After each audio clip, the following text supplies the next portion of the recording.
Hello everybody, welcome back to Let's Play Hearts of Iron 4, Kaiserreich Russia. Let us continue on from where we last left off. So we have engaged now in conflicts in Bulgaria. We defeated the Albanians. And we're doing, I would say, fairly okay in Spain as well. Unfortunately, everybody is mad at us. Concerned, very concerned. We have 10 more days until land reform is done. So we'll see kind of how that helps us out. But aside from that, turn you off, turn you off, turn you off. I think that seems okay. And these will be done soon enough. I think Black Monday will be over, hopefully by like the end of this episode, if we're lucky. But what I'm trying to do right now is we're really just trying to defeat Bulgaria. That's my highest priority. Because again, Serbia, Greece, and Romania should all align themselves with us. Where is that in here? Invite Serbia. Leo Macedonia, yada yada yada. Once something is true. Austria been defeated by the Belgrade Pact. Austria at war with... Okay, or we have to be at war with them. Invite Georgia. That requires the end of the war in the Middle East. Demand Armenia.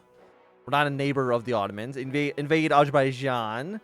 Higher world tension. And we need to complete the preemptive war. Okay, so we have some other stuff we need to get done first. But again, like, it's only early 37. Like, we should basically be fine. Okay, who won? I mean, East Turkestan, we actually do want to send you some volunteers. The reason for that is East Turkestan should actually join us. They should be an actual Russian ally. I'm going to send them some forces. Send those volunteers over. I don't think they have an airport, so we're not going to worry about that too much.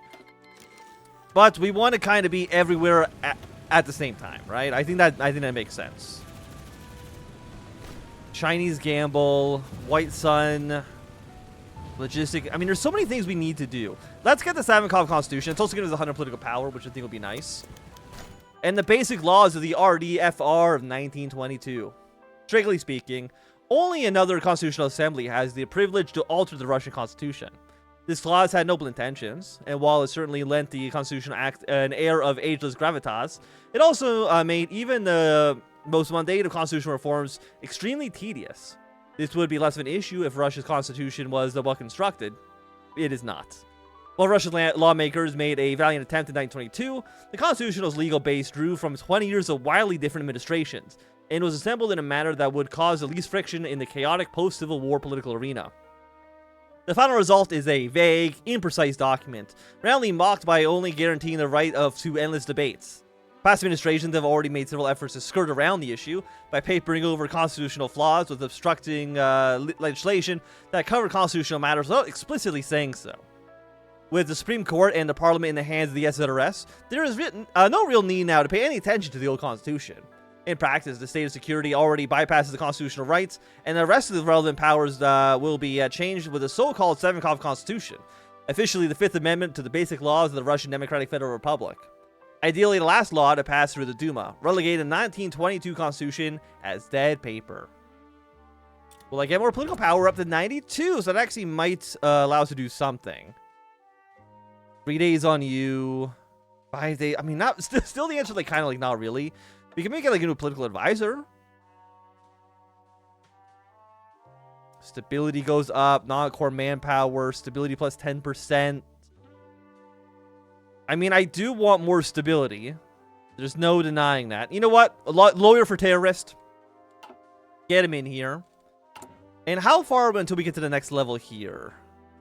50%. We're currently at 40. So we need like another 10% swing. That should be okay. Skirmish over Torizen. Wait, oh, is this a border conflict? Hey, okay. Skirmish over Torrezero. In the dead of the night, small brigades started crossing the ice of Lake Torrezino and took the border guards on the other side by surprise. Our forces almost captured the border town of Rapola, which guards the road to the inland. But the surprisingly brave resistance of the Finns managed to delay our forces for hours until the town was ours. Our units were preparing an opportunistic continue to south, but they soon encountered reinforcements of a few dozen miles of Rapola. The Finns struck from the forest, but were too few to seriously threaten our forces. Casualties have begun to mount on both sides, and the snowy forest soon turned into a frozen graveyard. Send in reinforcements. How many troops do we have on this front? We have 6. Well, get them there as quickly as possible. Thank you. Why are you looking so bad? Diplomatic note from Helsinki.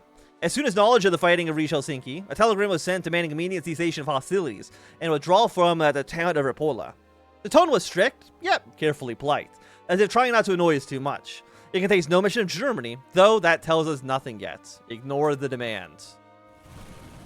Okay, so actually 77, bring you guys over here for a little bit of support. We got some Romanians here to assist as well, so I'm happy to see that. I don't know. Where is the Bulgarian army? Okay, the results of land reforms. Both the ZRS and the Russian countryside have endured the worst of the land reforms' growing pains, and it has emerged stronger for it. Despite some shortcomings and concessions made to appease the public, the reforms went largely ahead as planned. Land plots across Russia have been consolidated decisively, and those peasants who could not find concessions in their home villages are provisioned for settlement elsewhere. The new peasant commons have regained its centrality to the official discourse, even if many of the peasants themselves are still adapting to the rapid changes. The Ministers of Agriculture and Finance have presented glowing reports to Boris Savinkov detailing the campaign's success. Confidence is high that the more efficient farms, paired with greater success in modern equipment and technical education, will be able to both feed Russia's people and provide a constant source of revenue for rapid industrialization. Though some radical voices suggest more could have been done to achieve the strictest enforcement, the vast majority are grateful that the difficulties endured have given Russia a fair and far more productive countryside. Okay. 4% more party popularity, 10% more stability, 120 political power, popular anger goes down by 1. Very, very happy to see that. Okay. Very, very, very good. And you'll be done in 1 day. And the road to recovery. Oh, so is Black Monday over? Hey! The road to recovery. The German Depression struck Russia like a tidal wave. And although the flooded waters have not entirely receded, it has become clear that the worst is past. Red lines that once snaked across the whole city blocks have dwindled. Curfews intended to stop riots and lootings have been lifted. Shuttered factories have been stocked back to life. Muscovites laugh, and the new garments must be run by an artel of sign painters, who have made a fortune printing up the city's new storefronts. The rapid and decisive intervention planned by the WWII has helped offset the most crippling damage, albeit at a cost. Hardships still lie ahead. The only thing still plentiful after Black Monday was evidence that the economic ties between Russia and Germany are fundamentally flawed. Russia rebuilds for now, but a reckoning is coming. So I'm guessing we can still do these. It's not going to affect Black Monday anymore, but we'll still get the extra bonuses, so I'm not going to say no to that. Army we do the army demands. Okay, remember that next time. We got to actually do the army demand modifiers. Radio propaganda, ignore you for now as well. Can't do any. We have no power projection right now, unfortunately. Anyway, and now we can just press all of these. It really doesn't matter so much. And with 126, more stability, cavalry attack and defense. I mean, it's not really what we're looking for, unfortunately. Factory output 5%. Better factories would be nice. Political power gain. Recovery time. You know what? Sure. Let's get the Chief Commissar. Just for a little bit of extra political power gain. I think that will be definitely useful to have. Okay, you guys are done. I don't even know where the troops down here actually have gone. And the first project is completed. Under the Republic, Russia stagnated. Her industry was betrayed to foreigners and German bankers, getting fat off the hard labor of our people, while feeble politicians stood shamelessly back and watched. No more.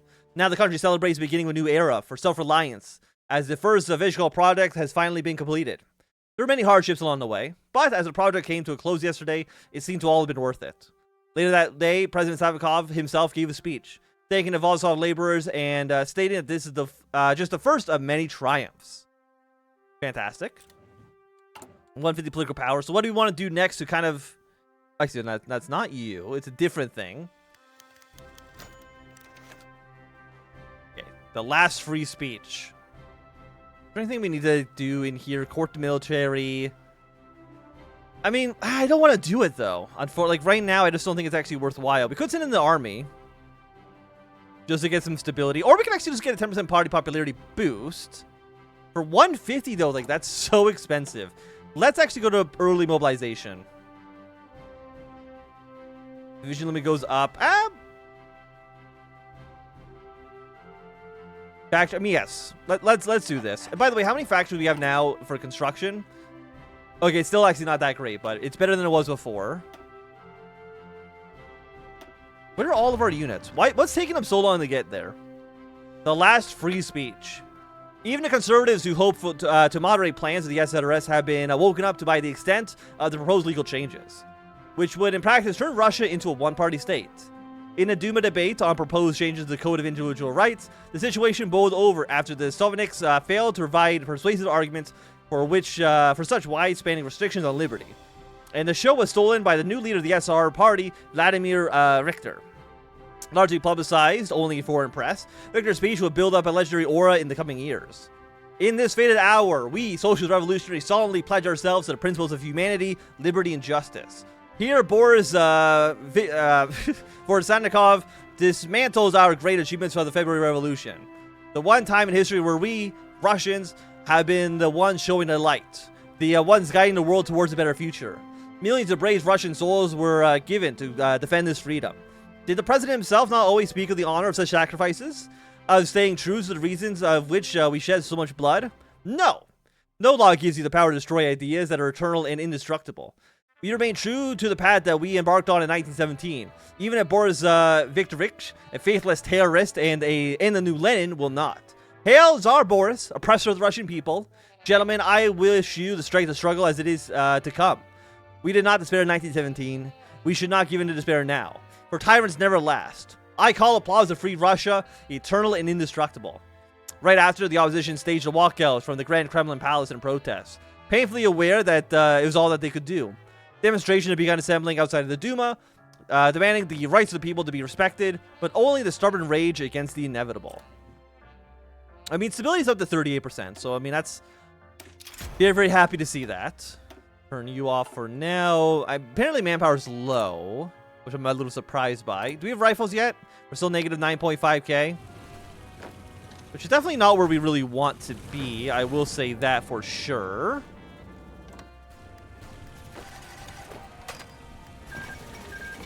You can keep... Okay, apparently we cannot pressure you up north anymore. Can you, like, move south? Maybe we can go towards Varna instead. We have one of you. Maybe you can get your way up to Sofia. I don't know if that is going to win the war, but it's definitely going to get us closer for sure. Next up, what do we want to research? It is 37 now. You're all 38 techs. Equipment conversion speed. You know what? Sure, we'll go with a single level of you. War in the south is still looking pretty good. I do not care about the legation cities whatsoever. And we're going to send these troops here, and they're just going to move their way to Kamul. Actually, no. One of you, let's just say like maybe this most elite troop, will just stay in the capital. Because I don't know if maybe there's Kamul troops like right here, and they might walk into and take the city. Which, of course, would be unfortunate. Okay, let's just see if we can take more cities, see if we can push our way into Varna. Like, Bulgaria is going to collapse. It is like an inevitability at this point, for sure. Maybe like maybe move you guys up. We're going to be in Sofia in just a second. There is the American Civil War. And again, like I honestly don't think we care who wins. Like, we're more anti-American Union states because they're the only faction I think that can really join Germany. By the way, Bulgaria, how are you guys actually doing here? Currently at 18%. But the war should be over now. They lost Sofia. Low supply. We might lose these guys. Can I force attack? I don't know if it's going to make any difference here, but I'll try it. Okay. Supply chain issues. We cannot remove one part of the economic system without affecting all the other parts. As an example, German textile dyeing plants in Moscow, operated by the BASF, use Central Asian cotton and synthetic dyes imported from the factories in the Rhineland. Now, if severed from BASF control, supply of dyes collapses. Production of dyed clothes in Moscow become far less profitable. The problem becomes even more pronounced by if the lacking resources, say, German, steel, or rare earth materials. Fixing these issues takes time and requires some retooling of the industry. Okay, so let's see. We have political power. Well, we kind of did. So we'll spend it on that. I think that seems okay. Once the Savinkov Constitution is done, we need to get those military reforms done so the army does not, like, get really mad. So try to avoid that. And once you guys are actually at this front line, you'll be good to just kind of push your way up north. Bring your line like so. And then you push in once you actually get there. Okay, foe has failed, doesn't matter. Foreign expertise flees. Fear over nationalization looms stronger over foreign capitalists in Russia. So we're going to lose some factories and we get a little bit of a debuff for for like half a year, but it's not that bad. Now we do need more political power so we can actually take our next step against German capital. Then New York City is immediately fallen. Actually, how is that looking? Okay, MacArthur has chosen we don't want to win strategy, which I mean, brave of them to take. Okay, Belgrade Pact victory. Bulgaria's situation in the Fourth Balkan War has been perilous for some time. As the Belgrade Pact forces and our volunteers continue to push their forces out in major strategic sectors for the past few weeks. The final blow is achieved, made out by the Soviet government has announced their desire for peace. Excellent, so we get some more power projection. Can we invite anybody into our faction now? Not yet. Unfortunately. So next we need to do military reforms. We need to address the army, and then we need to do I think like war motors. We just had to do one of them. And the Savinkov Constitution. Despite the moniker, the Savinkov Constitution, officially the Fifth Amendment to the basic laws of the RDFR is a massive package of legislation intended in tandem with the state of security. Created a quasi-constitutional state for Russia. Many of the written articles have been hollowed out, leaving documents sufficiently vague that actually ruling is left to an arbitrary interpretation of officials and judges. The executive branch has been greatly strengthened, especially in wartime, a move that is surprisingly received the support of the military. Still wary of the unrest of 1917 and 1928. Almost all of the protections of federalism have been removed, and likewise property regulations have made it possible for the state to simply nationalize any property connected to anti-state activity. However, most of the immediate attention has been given to amendments characterized by President Savinkov as the foundational stones for national renewal. The doctrine of national nationalism has been enshrined as the guiding force underpinning Russian governance, second only to God. The Obshchina, the Russian traditional common land village, have been declared the building block of Russian society, be it for peasants, workers, or parishes.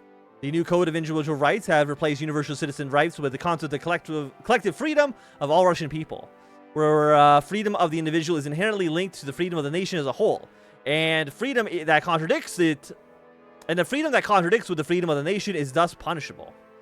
The news of ratification was met with thunderous applause from the SRS delegates in the Duma, and their celebrations were soon joined by public parades organized by party cadres across Russia. Reactions among the opposition are decidedly more grim.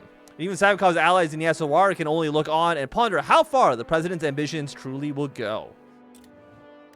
But hey, we got some political power, which we can use then to not influence Poland right now.